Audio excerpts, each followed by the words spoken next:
Hey guys, Samuel7 here, and today's video is going to be on the new Modern Warfare update as a whole. Specifically though, in the beginning I do want to talk about the new ground war map, because if you've been following the videos I've been doing on this game, or just like checked out the streams for just a little bit, not very long, I think you could pick up on it. Pretty much I'm just like full-blown ground war at this point in this game.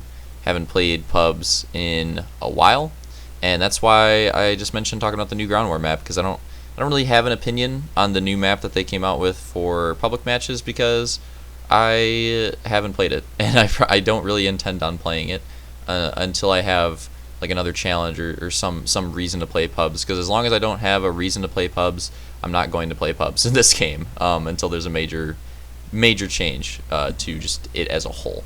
But ground war, still enjoying, and I'm really happy, like genuinely happy, that they came out with a new ground war map this soon, because I was definitely already getting to the point where just playing on Quarry and District was getting a little tiring. Although I guess one benefit of it is that I was starting to play District more, because I was just getting tired of backing out of it every time, and I started to enjoy District more. I actually that guy almost got completely world started at the beginning. Really good start to how this game's gonna go.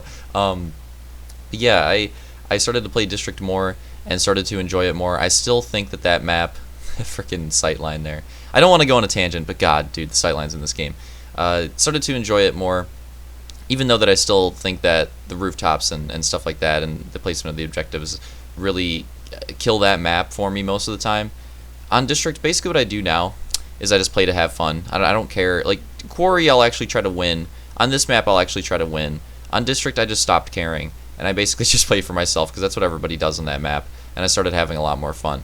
Not to say that I still don't have very good objective games. There are still some games on District I'll play where, you know, I'll be running around with the SMG and I'll still have like 8 caps or so. Can still definitely run around on that map. It's just, I don't know, man. It's not as frustrating as it was in the beginning, but I still don't like it very much. What about the new map though? What about this map? You already see a little bit of gameplay on it here, farmland map. I am very torn on this map off the start. So one thing I will say immediately though is I do like this map more than District. I will get that just out of the way right off the bat. I do enjoy this map more than District, so I am happy. At least I am happy for that, because that's what I was really worried about with this update, is that they would come out with a new map and I'd hate it more than District. That was really gonna put me in a hole for ground war if I wanted to back out of 2 of the 3 maps. Like, that would just be tough.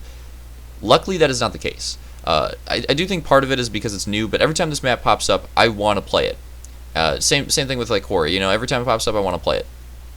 District, that is not the case. This map, I'm really happy that is the case. So that's at least a positive right off the start, that I actually want to play this map. Again, that may wear out over a few days. It may still be because it's new, but at least that's a thing.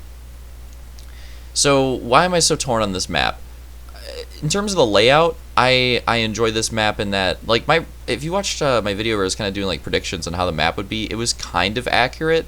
Like, there's still a lot of buildings here, but the buildings are a lot more like basic. You know what I mean? Like, you got like farm buildings here and stuff like that, like farmhouses, instead of the intricate like construction buildings of Quarry and the freaking 18-story buildings of District. You've got like farmland stuff, like sheds, like where I'm at right now, which I don't find as annoying as the buildings on the other maps. So I will give it credit for that. The buildings are definitely very strong. Window camping, stuff like that, still very strong strategy, as you'd expect it to be. Makes sense that it would be, right? And that's okay, because I don't think the buildings are as annoying here. I think they make more sense to me as well. Like, I was able to catch on to this map a lot quicker, if that makes sense. Like, the other maps, it felt like I really had to learn them. This map just sort of felt more natural to me, like an actual map, instead of the other maps where it was like, what the hell am I playing on? Like, this one, it was like, oh, I get it. Like, we got these buildings here. Like, these buildings have these windows. I can recognize that very quickly. Whereas, like, the other maps, it was like, what the hell? Why are there like 20 rooftops I can get shot from? How can I be aware of all this stuff? Are those the same vehicles from Arkloff Peak right there that I just saw? Weird. A little reused asset there, I guess. But yeah, this map is a lot easier to pick up, so I like that. I think that's good. Makes a lot more sense. It's a lot more natural. It is very open. It is very open. I mean, all the ground war maps are very open to some extent, right? This one, I might argue, is the most open, but at the same time, there is still rooftop camping, don't get me wrong, but it probably has the least rooftop camping of any of the ground war maps, and I do appreciate that a lot. And especially because like the rooftop and the cliff camping is getting worse on Quarry, maybe there will be a point where this overcomes that and becomes my favorite ground war map just because of that. So that is very nice. At the same time, like I said, it is probably the most open map. I mean, you can just tell, especially like the edges of the map here, like those far edges with all the trees and stuff like that. You can go over there. You can go over there pretty far, honestly, on the distance of the map, and it is super open. If you get lucky, you can get through that area, but most part there'll be some I mean, there's 64 people in the lobby. Some random dude will be looking at it. You'll get picked off. But definitely a very interesting part of the map. So I actually, just as in terms of like switching it up as far as the maps go, I like the openness of this map. I like the chaos of it. This is probably the most chaotic ground war map. It may be in general more chaotic than like the sea flag fights on Quarry, which is saying something, because those sea flag fights on Quarry get pretty insane sometimes. But this map as a whole, I think, I don't know if there's necessarily like one area on this map that gets really chaotic, but as a whole, I would say like the area, you know, it's a pretty linear map. So the area where the two flags meet, that, you know, like the one team is trying to cap and the other team is trying to defend, like the team with 3 flags trying to defend that flag, team with 2 is trying to attack it.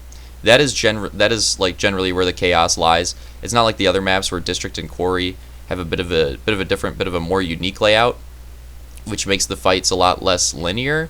The fights on this map are a lot more linear, a lot more straightforward. It's like, okay, like this situation right here, like E is our only flag.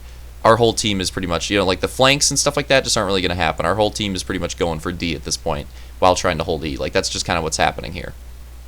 And I actually like that.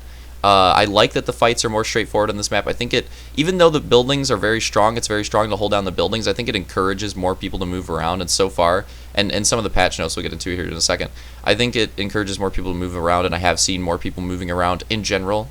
Don't get me wrong, there's still camping in this game, but again, in general, there's more people moving around in this map, which I definitely enjoy. And that is great, and I like this linear action. It makes it really chaotic. Like I said, probably the most chaotic ground war map. Consistently chaotic. You could have those little bits of action on the other maps, but this map, it's just like the 2 flags meeting area. It's just always going hard, and I love it. And you can get games like this. You can get a 95 kill game, which would be very hard to do. Very hard to do on the other maps. This map, I could honestly see myself getting some other really high kill games just because of the way this map plays out. I did get lucky here in that this lobby was a very, as you could tell, very aggressive lobby. There's people pushing me a lot, which you kind of need if you're going to get this many. But again, like the fact that there's that much action, the fact that there's the potential for that, I think makes me really enjoy this map. So I mostly went over the positives so far. I do want to admit what brings this map down for me. And it all sounds like really positive so far. You're probably thinking like, what do you dislike about this map? Like, how is this not your favorite ground war map? The tanks on this map, I think, bother me the most out of all of the maps. Like, I think the tanks on this map just bother me the most. Why do the tanks bother me more on this map than the other maps? Well, I think the only contender here is Quarry with the cliff camping. Like, that can get pretty annoying because you can get tanked from anywhere. This map, I will admit, and District do a good job at forcing the tanks to move around a little bit. Like, don't get me wrong, you get a certain flag setup, there's still some good spots the tanks could go, set up, get some kills, spawn kills, stuff like that. Like, that's just always going to be a thing. But it's not as straightforward as like, oh, on Quarry you go camp the cliff, you get kills. You know what I mean? I think that this map and District, one thing to give them credit for, they do a good job at encouraging the tanks to move around.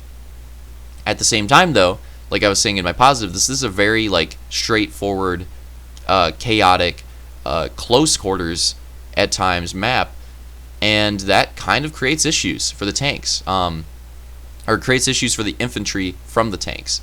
You know, because it's so straightforward, and because it's so linear in a lot of cases, and up close and personal, and the buildings aren't as intricate. I mentioned that a while ago. The buildings aren't as intricate.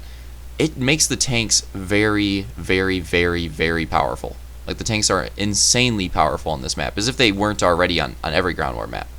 And on top of that, you know, they didn't change this map for sure. Like, if this was a battlefield map, this map would have had no tanks or like 1 tank. For some reason, Infinity Ward seems set on keeping like the same amount of tanks across all the ground war maps, and I personally don't get that. I think this map is a very obvious candidate for having only 1 tank or having 0 tanks. Again, if you've watched my other videos, you know I want that across the board, but I just don't know if that's going to happen. So again, I would at least accept a compromise, and I think that this map, it just makes so much sense to only have one tank or no tanks on this map. I think it'd be so much more fun. Why, if you didn't already like catch up on it or get what I was saying here, the reason why the tanks are so annoying on this map is like Quarry and District. There's some buildings where you can pretty much just hide from tanks and they can't really affect you. This map, that's kind of tough. Like if you look at the buildings on this map, the issue with having these 2-story buildings, which I certainly prefer over like the 3, 4, 18-story buildings, is that it's very easy for the tanks to shoot into these. Like the tanks can pretty much shoot into any window, into any building, and this is a very open map already. Like there's not really any safe places from the tanks at all on this map. Like you just can't really be safe from them. They're just so lethal across the entire map. And a lot of the lobbies, people are abusing the tanks super hard. And those lobbies where people are abusing the tanks super hard kind of kill the map for me. Like when I get in lobbies like this where the tanks just didn't really feel like they were making a difference, maybe we were just getting really bad tank drivers or something, or our teammates were actually doing a good job of trying to destroy them, or I was just getting lucky and not encountering them, I don't know. It can be very fun, and this could be my favorite map. But the tank spam on this map, I've had so many just awful experiences to where it's just it's just too inconsistent. It's just too inconsistent, and I can't call it my favorite ground war map. If they did an update tomorrow and were like, hey, only one tank on each side on farmland, I would go out and say it. I'm like, oh, this is my new favorite ground war map. Let's go. But just right now, as long as that's a thing, yeah, it's just too much for me. But I've talked about the map for long enough. That's really all I got to say about it. Overall, enjoyable map. It's so close to being really top tier. I do want to, at the end here, as you can see, we're getting there with the gameplay. I want to go over some of the stuff, some of the more important stuff, some of the important things to me at least, in the patch notes. So the one thing that I want to bring up right off the bat, okay, not even talking about nerfs or anything, but just right off the bat here, I love, and as you can see I'm using the Bison here, I love the updates that they did to the SMGs, and I really did not think that, it's a miraculous update to me. I did not think that this update would come for a long time. I don't know why. I just had a gut feeling that IW would not realize that this was the update to do, and instead it's the first major update of the game it came, and I do have to give them a lot of credit for that. I also have to, you got to be honest here, I don't know why it changed in the first place. Okay, they didn't really update anything. All they did was revert the feel of the SMGs, the sprint out, the movement speed to that of the beta. Okay, so it was already like this in the beta. Like this feel of the SMGs that I'm really enjoying here. It was already like this in the beta, and they went away from it for full release. So as much as I give them credit for going back on it and the first update, the fuck did they change it in the first place? Like what was up with that? But I do really like the feel of the SMGs. I think the SMGs are a lot more competitive. Sometimes I'm even melting 725ers before they can get their shot off, and I love it. I love the feel of the SMGs in the beta. I love the feel of them now in the full game, and I'm really glad that we're back to this feel. I think that SMGs are just a lot more viable now, and I'm really enjoying using them again. They also, I want to comment on the big nerfs like the 725 and the M4 nerfs. They didn't really do anything. They didn't really do anything. The 725 to me feels very, very strong still. If you were hoping that the 725 would get nerfed into the ground or just be nearly not as annoying, it's still very annoying. Okay, it's still very annoying post-patch, and it'll probably get nerfed again. The M4, kind of the same thing. Very small to almost not noticeable. Like they said they nerfed the recoil on it, but the recoil to me feels exactly the same. Looks exactly the same. I don't really know about that one. So if you were looking for some strong M4 725 nerfs here, they're not. They're just not. So I'm just going to get that out of the way. They did increase the hipfire spread on the ARs across the board, which hasn't made, honestly to me, seems to have not made much of a difference, which is incredible because looking at it, it seems like they've increased the hipfire spread on the ARs quite a bit, but I'm still getting shot after shot after shot, perfect hipfired up close from ARs, when I've got an SMG, which I'm okay with hipfire being accurate up close, that's where it should be accurate, but the SMG's got to have an advantage, man. And I'm literally getting outkilled up close by AKs, not even ADSing, just hip firing 5 feet away, and it's just perfect accuracy. So I'm not sure if this still did the trick. I don't know what it is with the hip fire accuracy in this game, but it's just, even when it's bad, it's just incredible. It's just incredible in this game. I don't know what exactly it is about it, but it's actually ridiculous. So if you're trying not to get hip fired by ARs as much, at least in my case, that still happens a lot. They nerfed the LMGs across the board. I'm actually okay with that. The LMGs, especially the PKM, really. I honestly don't think the other ones needed that much of changing, but the PKM is kind of ridiculous. But I'm okay with that. The LMGs are very slow, but they make up for it with how hard they melt. So I think I'm okay with that. Some slight nerfs to them. Basically did similar things that they did with the pistols with the SMGs. Just made them feel better, reduced sprint out time, better range, better movement speed. That's good. I don't know how much that's going to do for the pistols. I still think the pistols are going to suck in this game. Like, the pistols just kind of suck in this game the way they've designed them, but it'll make them feel at least a little better. And they also removed the feature where going crouch and prone reduces your recoil. Now, if you guys didn't know, I want to talk about this one here at the end because we're kind of winding down here. This one is kind of interesting to me because the stances in this game were supposed to adjust your recoil. Okay, so like if you're crouched, you're supposed to have a little less recoil than if you're standing. If you're prone, you're supposed to have less recoil than if you're crouched. If you're mounted, you're supposed to have, you know, maybe less recoil than if you're standing, but more recoil than if you're crouched. And it's supposed to work like that. But if you're paying attention to this game, you would know that it was bugged on a lot of guns. Like some guns, it would be the opposite. Like the MP5, which we just saw on the ground there, I believe was the opposite. I think if you crouched with the MP5 and proned with the MP5, it would actually progressively increase your recoil, which doesn't make any sense. Game logic wise, realism wise, I hate saying that. Either way, it doesn't really make much sense. So that's just kind of how I went for that. And it was bugged for a lot of guns, and in this update, they just completely removed that. And I honestly think the reason why they removed that in this update, I think it will be coming back, is it must have just been too much for them. Like, they must have just had to remove it across the board. To try to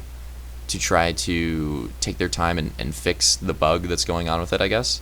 That's just complete conjecture there. I don't know if that's true. That's the only thing that makes sense to me. So I'm just guessing that's the case. I don't really know.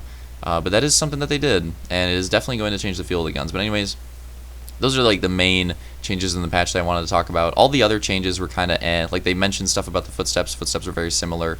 The only other significant thing is the claymores are a lot worse, which is nice, so I'll mention that at least.